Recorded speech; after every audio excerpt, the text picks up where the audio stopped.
What is up, guys? It is me, Daniel Shamsuddin, back today with another Bolt.com tutorial. So I know I've been gone a lot in the past, and yeah, it's meant to do with how busy I am and how I've been, and my Bolt.com business, which I'm going to discuss today fully with you guys, a bit more into it, and answer some of the questions that you guys have left in my past videos. So let's start with the questions first. So one of the questions I got from a lot of you was how can I contact you, and when would the next video be, and what can I use for packing and so on. So let's start first with how you can contact me. Well, you can always reach me via email, and a lot of you have reached out via email to me, and I've sent a lot of replies, and I normally reply to all of you guys within a very quick 24 hours or something, and if it's not within that, it's normally within 3 business days. You can contact me about literally anything you want. If you have any questions about my videos, if you need any helps or solutions to problems you may have, or to questions you may have, just drop me an email and I'll do my best to help you. And if I can't, then I will probably refer you to someone else who can. So regarding other questions on my YouTube comments, I've got one person that asked, how should I pack my delivery boxes and who should I choose to ship it with? Well, to answer the first question, you can choose how you want to pack your own box. Normally, when you get your products from a supplier, they may already come in ready-made boxes which are ready to ship directly, which means all you need to do is to print a sticker and stick it onto the box and deliver it. The second option you have is when you get your packages in raw format, meaning you get a big huge box and inside the box is full of individual small packages such as lunch boxes. Then you may need to purchase more boxes from a secondary supplier, so more boxes from another Chinese supplier, so that you can pack these lunch boxes in them. Being able to pack the packages yourself has its benefits because you get to decide how the customer receives it, and this can increase the customer experience and increase the amount of feedback and the amount of loyal customers that come back to buy your products. So how exactly would you purchase a box from online?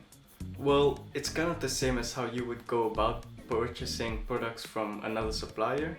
Well, you'd find a supplier, you tell them maybe the dimensions of the box you want, and if they have it, they'll respond to you, and if they don't, they'll tell you that they simply do not have the box. And normally, Chinese suppliers, they ask you to purchase high quantities of these boxes, but it's not 100% necessary. You could tell them you want to buy 50 just to trial test them, and normally they do give you those kind of offers, but in case they don't, you may have to source it locally, and it locally doesn't mean that it's bad either. It has its benefits, such as it arrives really quickly.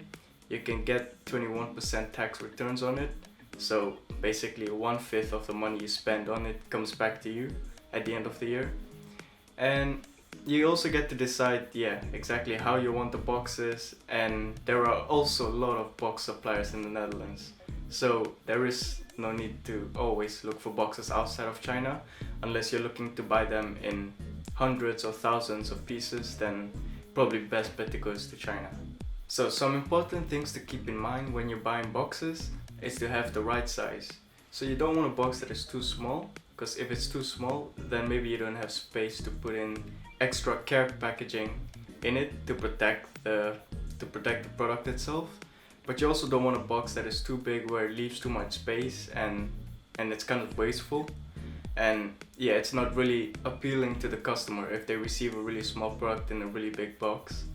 Another thing to keep in mind is that this box needs to hold the product inside, so you cannot have a super thin layer of carton. Unless your product is something which is not really super fragile, like maybe for example a USB-C cable, then you can go for a super thin layer of cardboard. But if your product is something on the lines of glass or something that is easily breakable, then it is highly recommended to go for something much thicker, because if, let's say, a delivery man just tosses your product in the van, which happens a lot, then there is a really high chance that it gets broken. And it's also wise, and something you should take into consideration, is to buy some of these bubble wraps. Like bubble wraps are pretty cheap and you can find them in hardware stores in the Netherlands like Karwei or Hornbach, and they go for, they come in big rolls and they're easily affordable, and you can use them for hundreds of your products, and all you have to do is wrap them around your product and put them in the box, and it will ensure that your product is basically breakable free. It becomes unbreakable basically. And now regarding the cheapest method of shipping. From what I found, it is DHL which is the cheapest. They charge around €5, I believe €5 plus 21% tax, which puts it at €6.05 per shipping box. And it comes with track and trace, which the customer receives as standard. And what's great about DHL is that they also have a lot of parcel points around the Netherlands. So even in your neighborhood, you can find a few parcel points to drop off your packages, and it's all very simple. But what differs it from PostNL and DHL is that PostNL does not have any BTW, so they don't charge any VAT. And that means that if you want to reclaim VAT at the end of the year, you're not able to do that with any of your packages from PostNL because they do not charge 21% VAT. Everything is, for some reason they just don't. And with DHL they charge you 21%. So with every package you send at the end of the year, you can reclaim €1 from every package, and that really adds up at the end of the year. So that's something to keep in mind. If you're delivering to Belgium, I think the only option is DPD, and I think that's the cheapest. But there are some, we've had some issues, I've encountered some issues where they take extremely long. Like they normally say they take about 3 business days on average, but during busy periods they could take up to 5 to 7 business days. And this may have customers contacting you asking where their packages are, and the only thing they can do and the only thing that you can do is wait, because DPD is just really slow at delivering packages to Belgium. Okay, now let's get back onto the real topic for today. So what I wanted to discuss today is the Bolt.com platform and how it looks like. So let's get onto the computer and I'll tell you more. So this is what it looks like on the Bolt.com platform when you have signed up as a seller and have everything all arranged in your settings and in terms of business. So when you first pull up, everything's going to be in Dutch and there is no way to change this in English, unfortunately. So I'm just going to explain what each of these means and how they help you in your Bolt.com journey. So the first thing over here you see is openstaande klantvragen. That means opening questions that clients have. So if a customer of yours, let's say, purchases your product and they have a question about its functionality, then any questions that appear from them will appear on here, and you can check that out by clicking on this button. Then there is openstaande bestellingen. That means opening purchases. Let's say a customer purchases a product, then this 0 will change into a 1, and it will only go back into a 0 when you print the delivery ticket of the customer. So that is all you gotta take into account, and you can check all of your purchases, all of your sales over here. And openstaande retour, that means how many packages from your customers are being returned to you. You want this to stay 0 as much as possible. And then over here we have ratings. We have your performance for this week, and this basically means how many people have cancelled it. So preferably you want this to stay at 0. Op tijd geleverd, what percentage of your deliveries are delivered on time. You want this to stay 100. If it drops below, I believe 97%, then Bolt.com will take that into consideration, and it may affect your score on your store. And if your score on your store is too low, it might be that there are some consequences for it, and eventually it might be removed from Bolt.com as a whole. Track and trace, they basically want that this shows a percentage of all the packages that they could track and trace, and it should stay on 100. Retours, that basically means returns. You want this to stay on 0 as much as possible. Over here you have some news where you can read about updates that could help you. For example, This is an update about the peak busyness and corona rules, which could affect how long it takes your packages to be delivered to your customers. And Bol.com might change the duration of the shipping that you initially said. So if you said 1 to 2 days, they might change it to 2 to 3 days because of this big busyness during Christmas, holiday season and stuff. They also got stuff that you can sign up to. And then down here you can see how much money you made over the course of over the period of time. And and then we can go to these headers now. So this basic article means basically your articles, your products. This is where you see all your individual products, all the different variants of it. This bestellingen means your purchases, the sales you make to your customers. Klantvragen is the questions from your customers.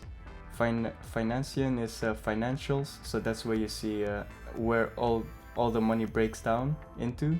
So things like the Bol.com fees, the taxes, perhaps even advertisement fees. Here you have prestaties, that's your performance. This is your rating. This over here you can analyze all your sales based on, for example, products or categories. And over here you have promotions, which I'm not able to show you because I've not been selected for it. And over here advertising. So we can first click on articles. So the first one is my article. So over here you will see what you sell, and you can see all the articles you sell. And when you click on one, for example, you have the option to you can change you can enter the condition of it, how many you have in your possession that you can deliver.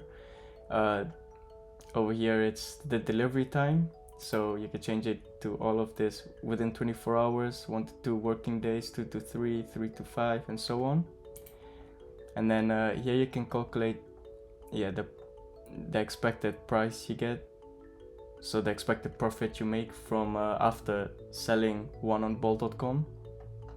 And you can add so much more options.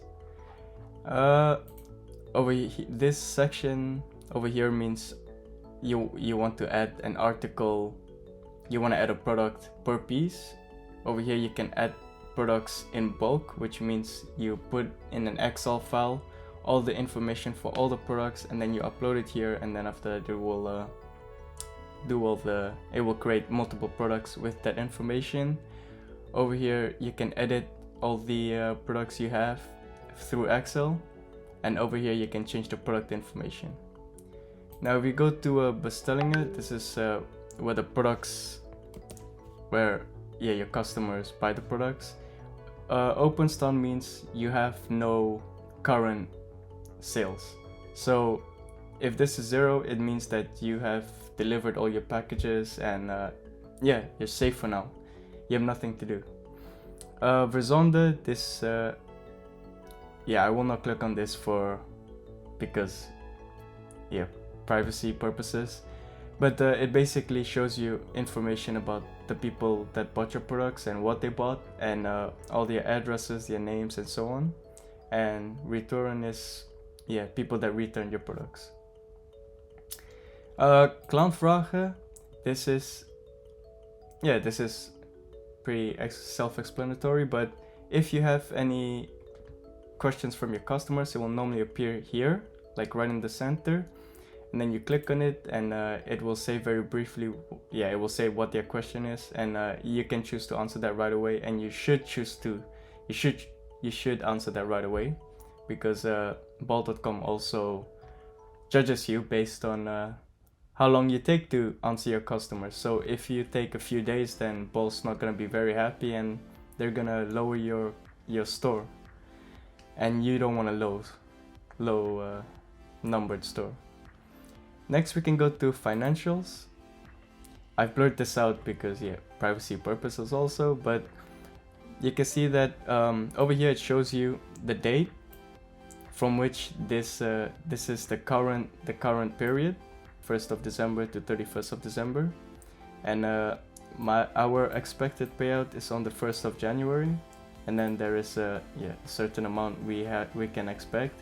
And if you click on specificatie, it basically shows you where they got this amount from. So they take the product cost, like how much you sold your product for, and then they deduct all the ball fees, the taxes, the delivery, the taxes on the delivery, and whatever other stuff they deducted, and then they show you how much you're left with, and then that's what you basically receive.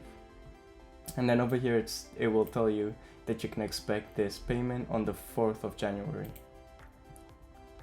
Aside from that, you can also, if you do advertising fees, they also deduct it immediately. So let's say you're expected to get 1,000 euros at the end of this month. Well, then and you advertised your products for 400 euros. Well, then they will deduct the 400 euros from the 1,000 directly, and you will get 600. Next, we can go to prestaties. So you will see your performance over the past few weeks. So one of the reasons why this is not been so good for everybody is because recently it's been really busy, so delivery times have increased, and because delivery times increased, everyone's performance has basically just gone down because of that. And there's nothing we could really do. But you can see all down here, for example, week 50, which was 2 weeks ago, you can see that the cancelled, 0 out of 19 articles were cancelled, so that's really good. And the average is around like I'm not sure what the average is, but you can see op tijd geleverd. This means on time delivered, 5 out of 19, and that's because also when you deliver to Belgium it takes a lot slower, and bol.com does not account for that. And that's why that's a really bad score. Artikel op tijd, that's how quickly you deliver it to the post office. So they can also see that, because as soon as you put it into the post office, your customer gets a track and trace code, and that moment when they get the track and trace code, they compare it to when the customer bought the item. And then you have track and trace, 100%. It should always be 100%. Returns, 0%. That's ideal. Like, you should always try to aim for 0% returns. And klantvragen, like that's customer questions, 1 out of 9. This you should try to aim for 0, but if you do have customer questions, it's not that bad. You just have to make sure you answer it, and and the customer should be satisfied. Not that important. Over here you have availability, and you have ratings here, so customers can rate your store. But a lot of customers don't do that. But if they do, it will be put down there. The prestatie score basically shows you on average how your whole store is doing. So you're trying to aim for this line over here, the oudste. That's basically the best. When you start going into this part, the orange and the red, it starts to get a little bit on the gray area, and you should try to avoid it, because bol.com may not put your product at the top of the search process for people, so your product might not get seen the most. And this is also really important, because you don't want to have more than 7 strikes or reach even 7 strikes. And we already have 2, but that will be resolved by the end of the year. And you also want to keep your 100 points as high as possible, and you can lose these points based on if you don't follow the bol.com rules, which you can read, and it should be easy to abide by. Then you can go to beoordelingen. This is ratings, but you don't have any, but if you do, they will pop up right here with stars and customer feedback and what you can improve on, etc. Analysis, you can look at your sales analysis. So for example, you could choose, let's say, the last month. You can see how many sales you made, how much revenue you made and how much you sold basically. You can look at it in a period, so you can you can look at how much you sold basically over the past year. You can look at per article, which is basically per product, per family. So this is if you have variants, they group up all the variants into one section. And then you can also go to assortment. Over here you can check out all the prices. The NL code block means it's basically if you have NL code block, it means that your product will appear in the searches of customers in the Netherlands, and the same works with Belgium. So you basically want these to be 100%. Right now they're running below 100%, these ones, because we've run out of stock for them. But over here you can see how many you sold, how many you still have in your warehouse or wherever you keep them. The Vordagen means this is Bols.com way of predicting how many days before your product runs out. Verkoopprognose means expected amount of sales within 28 days. So for this it means they expect that 19 of these will be sold within 28 days. Over here this shows how many times a customer has seen it, how many times this product has been bought, and the conversion of this. And then we can go into return analysis. So you can see here how many people have returned the products, and it's been not a lot for the last month. And this is another nice feature that Bolt.com has, where they can basically allow you to see what customers have searched for. So you can see over here that, for example, basket air fryer was searched 3,536 times in the last 14 days. And for example, fireworks too. And I guess this gives you like a good idea of what people are currently searching for. But if you were to get something right now in the market, it might not be trendy by the time you're able to sell it, because of the time it takes for the product to get here, and maybe people have already left the trend behind. But anyways, it is a good insight to see what people are looking at already. And the last thing is we can see so over here you can see questions that you get, and questions related to the articles that you get. And the last thing we can do is check out advertising. So basically on advertising you can add an amount which you want to advertise as. This basically means that you give a budget. It could be 50 euros, it could be it's up to you, but you could add it, and then Bolt.com, based on the budget, will use it to create to basically bump up your product onto the search pages of your customers. That brings us to a close on this. So guys, that concludes this episode, and I hope you've learned a bit about the platform and a bit more about Bolt.com and how it works. And if you have any questions, do not be afraid to just send me an email or drop something down in the comments. And again, apologies for the wait time, but on the bright side, now that I have way more time, there will be another video coming shortly, and to find out what that is, you gotta stay tuned until it comes out. Alright, thank you guys so much, and see you on the next one. Peace.